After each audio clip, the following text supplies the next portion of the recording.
Shout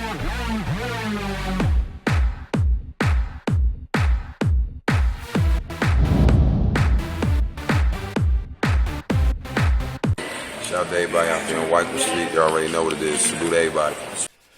What's going on, y'all? Welcome back to SteveBussaGS. We got another scorecard reaction for y'all, and you already know what it is. Let's get it. Alright, I believe this is the third one up for KG Salone. We about to get it popping. Do me a favor. Run the gauntlet. Hit the like button. Hit the subscribe button. Little bell notification guy. We gonna hop into this, see what it's hitting for. Real quick, I'm actually going to be approaching him about an interview soon. So if you guys are interested in that, let me know what type of content you would want to hear, what type of questions you would want us to dig into. Assuming that we're able to get the interview, leave down in the comments below, and I'll try and cover as much of that as I can, given the opportunity. With that being said, looks like we got a full video for this. We got Shorty in the tub. Okay, I see you, ma. Let's go. Kingdom, baby.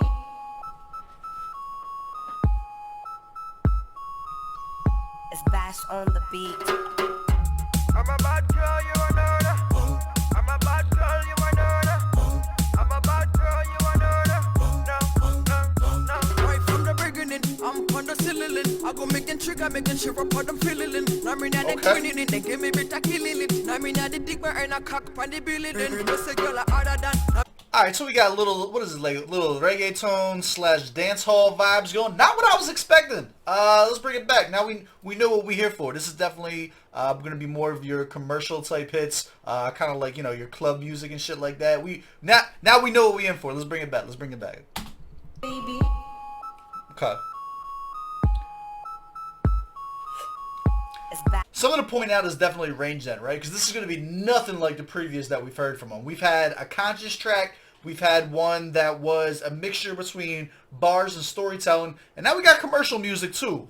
So in just 3 videos, we've seen quite a range of display of types of tracks that this artist is putting out. That's definitely something to be noted. Bash on the beat. I'm a bad girl, you are not. I'm a bad girl, you are not. I'm a bad girl, you are not. No.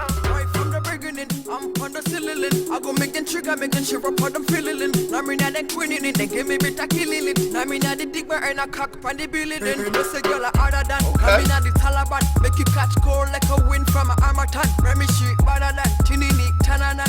Follow me, now me not the film trigger band. Chill, her flow's actually on point too. So like one of the critiques that I had about the KG previously was the delivery package to the type of beat that's being chosen, right? So with this beat, we have again more of a like poppy commercial reggaeton dancehall type beat. The delivery package that's being used on this matches it perfectly. So like the previous criticism that we had on the video is completely non-existent here so far.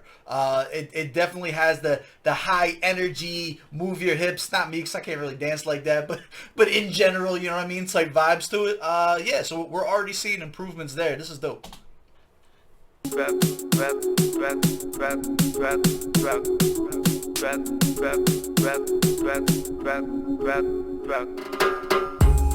me, good on me, front of me, original, I got the melody, the lyrics, them I make them every area. Follow me, good on me, front of me. The drip with the burrito is fucking sick. Original, I got the melody, the lyrics, them I make them every area. Yeah, I said, follow me, it's the Punani Dani, I got the agony. Ready or not, refugees taking over. The Sierra Leone soldiers, the global makeover. Disrespect, we knock your head off your shoulders. Take you on a ride in the range of... What? Yo, this give me like real heavy like Cameron Dipset era type vibes. Homie Army Hammer got the good baking soda. The champion sound with the wicked fashion. Destroy any man, any radio station. Yeah, witness the vibe of the Diamond Kingdom. I'm the Salone boss, she's the Salone TT. Bad girl to me, she's so damn pretty. She said, give it to me, daddy. I tap that fatigue. I be doing the most to make you happy. I said, follow me, it's the Punani Dani. Follow me. Alright, so here's the interesting thing when we go and we dissect lyrics, we dissect music theory, right? Normally, like, if that verse was put on a bar type track or a storytelling type track, you would say that was super light, right? If he were to come super bar heavy and shit like that, like, he caught a couple in there that was cool, but, like, it fits the music theory and it fits the track perfectly, right? So this is what we're talking about, especially when we're coming off of a track that we criticized, and then we're looking for the improvements on the ones afterwards, right? The type of verse that he delivered, whether it's like sonically pleasing and the delivery package is being chosen, it fits the narrative, right? You don't want to lyrical miracle somebody to death on a club track because no one's going to be able to vibe to that. You know what I mean? The subject matter was in context. It was still some good shake your ass swag type shit. It matches the beat. The subject matter was on point. And like that's really the improvement that we were looking for with this artist in particular, coming off of the last track where it seemed like there wasn't a sense of cohesiveness. This is just a dope commercial track in my opinion. Follow me, good on me, front of me, original, I get the melody. The lyrics, them I make them every irate.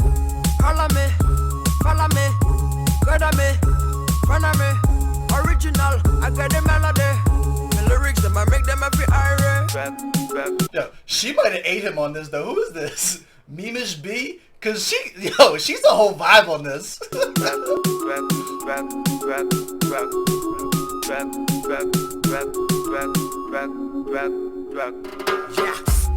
ain't got no wins in me casa. Talk to me proper before I call them rastas. Let them bring in shotters. Blocker, straight shots of vodka. Slap the shit out of Salone's favorite rapper. Up in New York, they like, what's good, my knocker? What's a few move, boss man, chief rocker. Take your main chick, now she call me Big Papa. I got the long spare, poke your sides like Shaka. Block you like Ibaka, crazy like Waka. Flocka, ha, chewy like Chewbacca. This here's a classic, see you next chapter. Ha! Fire verse on the second one in there. The energy is matched. Like I like the added streetness to it, like that like thug value that goes into it being like a more of a dancehall reggae track. I don't know. I hear fucking like early like 2016, way too late. Like 2006 to the 2008, like Dipset type vibes out of it. This was the type of shit that we banged at house parties all the time. We would have this type of music blasting. We had the keg, fucking beer pong going and shit like that. You be posting up, shorty giving you a fucking wally. Like this is giving me good memories, and this is my first time hearing the shit. Nah, this was fire. This was fire, my G. Follow me, good on me, front of me. Original, I get the melody. The lyrics, them I make them every irate. Follow me, good on me, front of me. Original, I get the melody. The lyrics, them I make them every irate.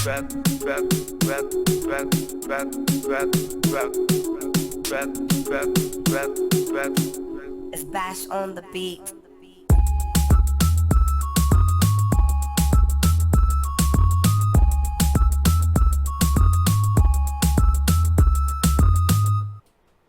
That was dope. All right, let's break it down. This is a really, really good bounce back off of the last one. I'm gonna be honest with you. We're gonna break down what we liked, what we didn't like about it. So as of now, he's 2 for 1. So we're still up in the air. He's definitely catching one with this. I like hearing him in this lane, in this bag. It's also reminiscent. There's not too much, like when you get that combination of like good slick street talk in with the kind of like super bop dance music, there's not a lot of that. Like that lane was super popular, like I said, in like the early to mid 2000s, and you don't get a lot of it anymore. So like it was kind of refreshing. I feel like it's definitely a lane where there's an opportunity to go and pop in, especially outside of the US too, because I don't know that there's anyone else that's doing that, specifically in Sierra Leone. Target audience for this one, yeah, absolutely, man. Look, I'm old and washed. I may not be going to house parties and shit like that, but I can still appreciate good music when I hear it. You know, proper setting. I do. This is, for me personally, this is always going to be house party music, man. Like that's 100% the vibe, the diction that's being used, the word choice and shit like that, the perfect blend. Like that's 100% house party. Like this made I shouldn't have had a fucking bang. I should have had a 40 in my hand when I was fucking listening to this shit, man. Bars or lyrics. I think it was cool for what it was, right? I don't think, and I talked about this, so I don't want to harp on it. I already mentioned it while we were breaking it down, but the lyrics weren't anything that were super complex or blow your mind because it wouldn't have fit the narrative of the song. But the lyrics that were there was still on point. He still managed to go in and talk her shit. Shorty came up. I liked her a lot, man. Her flow, she's gonna get most of the points in delivery. But like, yeah, the essence of a dancehall type track or the essence of a reggae track where you're trying to just turn the fuck up, I think they nailed it. I'll never give a track like this more than 20 out of 25 just because that would start going into like lyricism territory, but I would not take a single point off for lyrics for anything it is. So this would get the full 20 out of 25 based on the type of track that it is. The delivery packages, I think her music theory was fucking super fucking dope. They played off the beat really, really well. And then something that I didn't talk about is they paired well with each other. Like the contrast and the flow and delivery package that he chose, which was definitely more slow pace. I don't want to say like punchline delivery, but it's got that, like, he let the lines breathe to where they still had the impact after the lines, which is dope. But it was such a contrast to her, which was more of a reggae, almost borderline chopper flow type vibe. And the two of them, they sounded like it sounded sonically pleasing. I would give that 23 out of 25. I think that was super dope. Beat selection for what it was, 15 out of 15. I am not one that normally enjoys or you know, regulars this type of music, and I was still like, I was still bobbing along to it. Sound quality or mixing, it was alright. 13 out of 15. There's some clear quality issues between this and maybe like your AAA artists that are putting out studio quality. This definitely sounded good. I wouldn't take any points away from it, but for that. But if you're comparing it on a scale with everything else, there is a slight noticeable degradation in the actual audio quality. Effectiveness. Does this make you want to listen to more of this? This is going to depend entirely on who you are, what type of music you listen to, and at what point in your life you are. Give me this when I'm 18 years old going to house parties, I'm turning this shit the fuck up. As of right now, it'll probably go on a playlist, but it's not going to be a playlist that I necessarily frequent a lot because this isn't my vibe anymore because I'm old and washed. I would give it a solid 8, and I would feel confident giving it an 8. Enjoyability, I actually did enjoy this a lot. It would definitely go on a playlist. I'll give it a 9 out of 10. 88 out of 100, that's my score. Do you agree? Do you disagree? There's definitely some contention points in there where you are in your life and the type of music that you frequent. Your scorecard individually, I can see fluctuate maybe 5 to 7 points up or down. 88 out of 100 though, that's my score. Do you agree? Do you disagree? Let me know down in the comments below. As always, I love y'all. I appreciate y'all. I will catch y'all on the next one. Let's go.